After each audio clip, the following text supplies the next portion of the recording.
नमस्कार और the deep dive में आपका स्वागत है।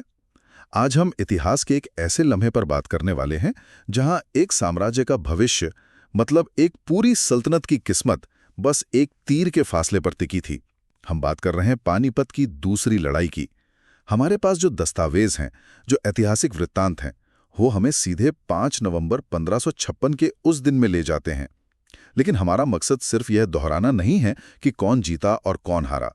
हम यह समझने की कोशिश करेंगे कि एक सेना जो मैदान में मतलब साफ साफ जीत रही थी, वो अपने सेनापति के गिरते ही ताश के पत्तों की तरह कैसे बिखर सकती है। क्या ये वाकई सिर्फ एक हादसा था या फिर उसे एक तीर के निशाने पर लगने से बहुत पहले ही हार की बुनियाद रखी जा चुकी थी। चलिए इस गुत्थी को सुलझाते हैं। तो मैदान जंग का मंजर कुछ ऐसा है। तारीख है 5 नवंबर 1556, जगह पानीपत। एक तरफ है मुगल, जिनका 13 साल का बादशाह है अकबर, लेकिन असल कमान उनके संरक्षक बैरम खां के हाथ में है। और दूसरी तरफ है हेमू, यानी हेमचंद्र विक्रमादित्य। वो सूरवंश के शासक मोहम्मद आदिल शाह के प्रधानमंत्री और सेनापति हैं। यह लड़ाई सिर्फ दो सेनाओं की नहीं, बल्कि हिंदुस्तान पर हक के लिए मुगलों और अफगानों के बीच की, हम कह सकते हैं, आखिरी बड़ी जंग थी। और यहाँ रुककर उस वक्त के राजनीतिक हालात को समझना बहुत जरूरी है। देखिए, मुगल उस वक्त भारत में बहुत कमजोर थे। हुमायूं की मौत हुए ज्यादा वक्त नहीं हुआ था और दिल्ली तो उनके हाथ से निकल ही चुकी थी। एक तरह से देखें तो मुगलों का वजूद खत्म होने की कगार पर था। ये उनके लिए करो या मरो वाली लड़ाई थी। दूसरी तरफ हेमू एक जबरदस्त लय में थे। उन्होंने एक के बाद एक 22 लड़ाइयां जीती थीं और हाल ही में दिल्ली पर कब्जा करके खुद को विक्रमादित्य की उपाधि दी थी। वो आत्मविश्वास से भरे हुए थे। हाँ, और ये आत्मविश्वास उनकी सेना के आकार में भी साफ दिखता है। हमारे स्रोत बताते हैं कि हेमू के पास करीब 30,000 घुड़सवारों की एक विशाल सेना थी और साथ में थे 1500 जंगी हाथी। जी, जो उस जमाने के टैंक माने जाते थे। बिल्कुल। इसके मुकाबले मुगल सेना बहुत छोटी थी, मुश्किल से 20,000 सैनिक। कागज पर तो ये लड़ाई एक तरफा लग रही थी, है ना? बिल्कुल। और हेमू का नेतृत्व करने का तरीका भी देखने वाला था। वो हवाई नाम के एक विशालकाय हाथी पर बैठकर सेना के बीचों बीच से जंग को चला रहे थे। ये उनकी सेना का हौसला, आप सोच सकती हैं, आसमान पर रखता था। लेकिन यहीं पर एक बहुत बड़ा लेकिन है। हेमू के जबरदस्त ताकत में एक ऐसी कमी थी जो आखिर में बहुत भारी पड़ी। और वो कमी थी तोपखाने की। ये बात मुझे थोड़ी हैरान करती है। मतलब मुगलों ने पानीपत की पहली लड़ाई तोपखाने के दम पर ही जीती थी। क्या हेमू को इस बात का अंदाजा नहीं था? ये एक बेहतरीन सवाल है। देखिए, इसे हम दो तरह से देख सकते हैं। एक, ये उनकी रणनीतिक चूक थी। उन्होंने शायद अपने हाथियों और घुड़सवारों की ताकत को तोपखाने से ज्यादा आंका। दूसरा, ये भी हो सकता है कि उन्हें तोपखाना जुटाने का वक्त या साधन नहीं मिला, और जो थोड़ा बहुत गोला बारूद उनके पास था भी, उसे युद्ध से ठीक पहले एक छोटी सी झड़प में मुगल सेनापति अली कुली खान ने बड़ी चालाकी से अपने कब्जे में ले लिया था। तो लड़ाई शुरू होने से पहले ही हेमू अपनी एक बड़ी ताकत खो चुके थे। तो चलिए अब युद्ध के मैदान में चलते हैं। लड़ाई शुरू हुई। हेमू ने अपने हाथियों को आगे किया और मुगल सेना पर धावा बोल दिया। तो शुरुआती घंटों में क्या हुआ? शुरुआती घंटों में वही हुआ जिसका डर था। हेमू की सेना मुगलों पर पूरी तरह हावी थी। उनके हाथियों ने मुगल सेना के दाएं और बाएं मतलब दोनों हिस्सों में तबाही मचा दी थी। उस वक्त के इतिहासकार लिखते हैं कि मुगल सेनापति अली कुली खां और उनके सैनिक बड़ी बहादुरी से लड़े, लेकिन उनकी सारी कोशिशें बेकार जा रही थी। एक वक्त तो ऐसा आ गया था कि लग रहा था मुगल सेना के पैर उखड़ गए हैं और वो मैदान छोड़कर भागने ही वाली है। मतलब जीत हेमू की मुट्ठी में थी। और फिर वो पल आया जिसने सब कुछ बदल दिया। जी, इतिहास में ऐसे पल बहुत कम आते हैं।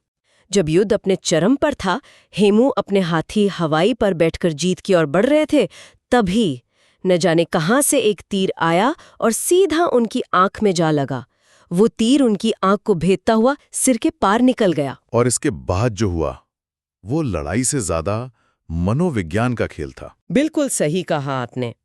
तीर लगते ही हेमू दर्द से तड़पकर अपने हाथी के हौदे में बेहोश होकर गिर पड़े। उनके महावत ने होशियारी दिखाते हुए हाथी को मैदान से बाहर ले जाने की कोशिश की, लेकिन तब तक बहुत देर हो चुकी थी।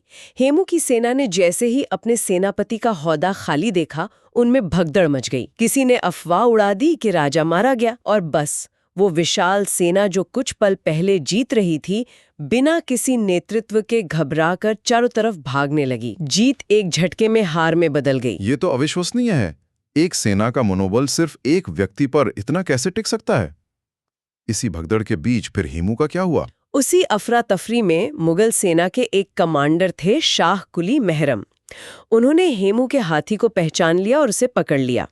उन्होंने बेहोश हेमू को गिरफ्तार किया और सीधे अकबर और बैरम खां के खेमे में ले गए। और वहां जो हुआ वो भी इतिहास में दर्ज है। जी, और इसका जिक्र उस वराई के एक चश्मदीद गवाह इतिहासकार मोहम्मद आरिफ कंधारी ने अपनी किताब में किया है।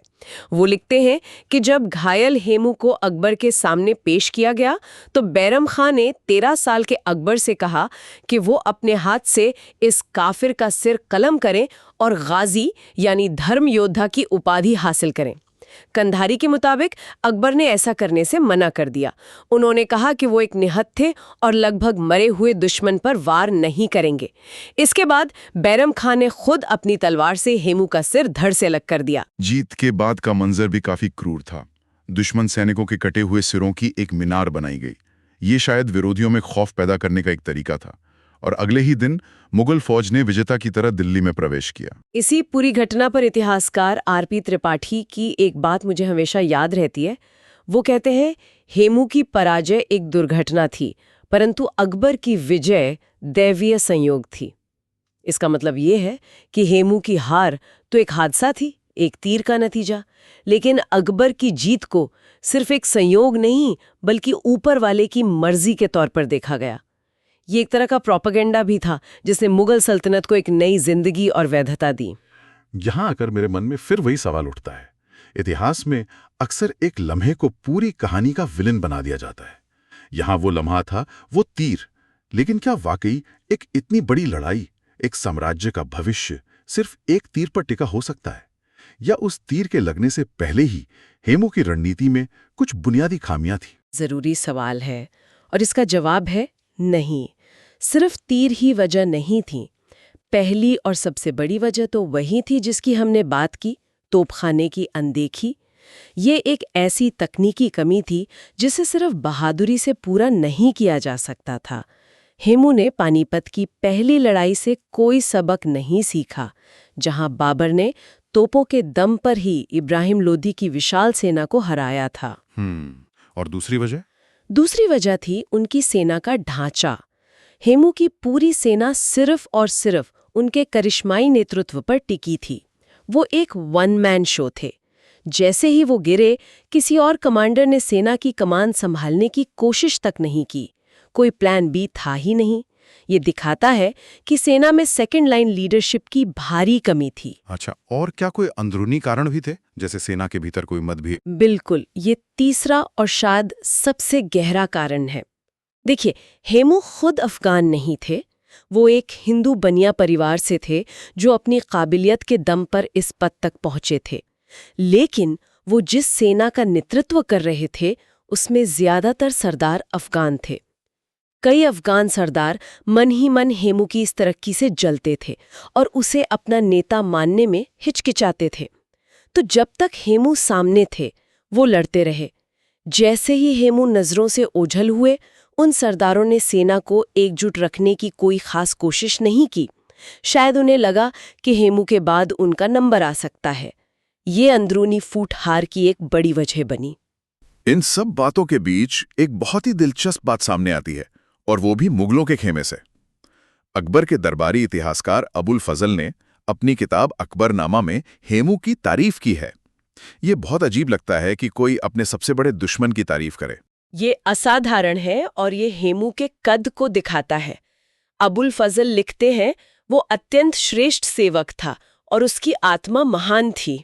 वो यही नहीं रुकते, वो आगे कहते हैं कि अगर हेमू को अकबर जैसे शासक की सेवा करने का मौका मिलता तो वो बहुत बड़े बड़े काम करता। अच्छा। इस तारीफ के दो मतलब हो सकते हैं। एक, ये कि हेमू वाकई इतने काबिल थे कि उनके दुश्मन भी उनकी इज्जत करते थे, और दूसरा ये जताने का एक तरीका था कि देखिए हमने कितने महान और ताकतवर दुश्मन को हराया है, तो सोचिए हम कितने महान होंगे। सही बात है। तो अगर हम इस पूरी चर्चा को समेटें तो इस एक दिन की लड़ाई ने, इस एक तीर ने हिंदुस्तान के इतिहास पर आखिर क्या और कितना गहरा असर डाला? इसका सबसे बड़ा और सबसे स्थायी परिणाम ये था कि हिंदुस्तान की सत्ता पर अफगानों का दावा हमेशा हमेशा के लिए खत्म हो गया। सूर वंश का पतन हो चुका था और ये लड़ाई दिल्ली पर दोबारा कब्जा करने का उनका आखिरी बड़ा प्रयास थी। इस हार ने उनके सपने को पूरी तरह तोड़ दिया। और मुगलों के लिए इसका क्या मतलब था? मुगलों के लिए ये एक तरह से दूसरा मौका था। इस जीत ने भारत में मुगल साम्राज्य की नींव को इतनी मजबूती से जमा दिया जो अगले लगभग 300 सालों तक कायम रही। अगर पानीपत की पहली लड़ाई ने मुगल साम्राज्य की शुरुआत की थी, तो दूसरी लड़ाई ने ये तय किया कि वो साम्राज्य भारत में ही रहेगा और यहीं फले फूलेगा। इस एक लड़ाई ने भारत के राजनीतिक नक्शे को आने वाली कई सदियों के लिए तय कर दिया। तो आज हमने देखा कि पानीपत की दूसरी लड़ाई सिर्फ सेनाओं का टकराव नहीं थी। ये रणनीति, संयोग, तकनीक और व्यक्तिगत नेतृत्व की एक मिलीजुली कहानी थी। एक तीर ने बेशक इतिहास की धारा बदल दी, लेकिन हार की असली वजह ज्यादा गहरी थी। तोपखाने की कमी से लेकर सेना के अंदरूनी मतभेद तक। और नतीजा ये निकला कि हिंदुस्तान पर राज करने का अफगानों का सपना अधूरा रह गया और मुगल सत्ता का सूरज उगना तय हो गया। ये इतिहास का वो निर्णायक मोड़ था जिसने आने वाली कई पीढ़ियों के लिए भारत का मुकद्दर लिख दिया। जाते जाते एक विचार के साथ आपको छोड़े जाते हैं। जैसा कि अबुल फजल ने लिखा था कि अगर हेमू अकबर भी सेवा में होता तो बड़े बड़े काम करता। जरा सोचिए, अगर वो तीर उस दिन अपने निशाने से चूक गया होता और हेमू वो जंग जीत जाते, तो आज का हिंदुस्तान कैसा होता? क्या दिल्ली से एक मजबूत हिंदू साम्राज्य का उदय होता? मुगल इतिहास का क्या होता? ये एक ऐसा क्या होता अगर है जिसका जवाब इतिहास की किताबों में नहीं बल्कि हमारी कल्पना में है।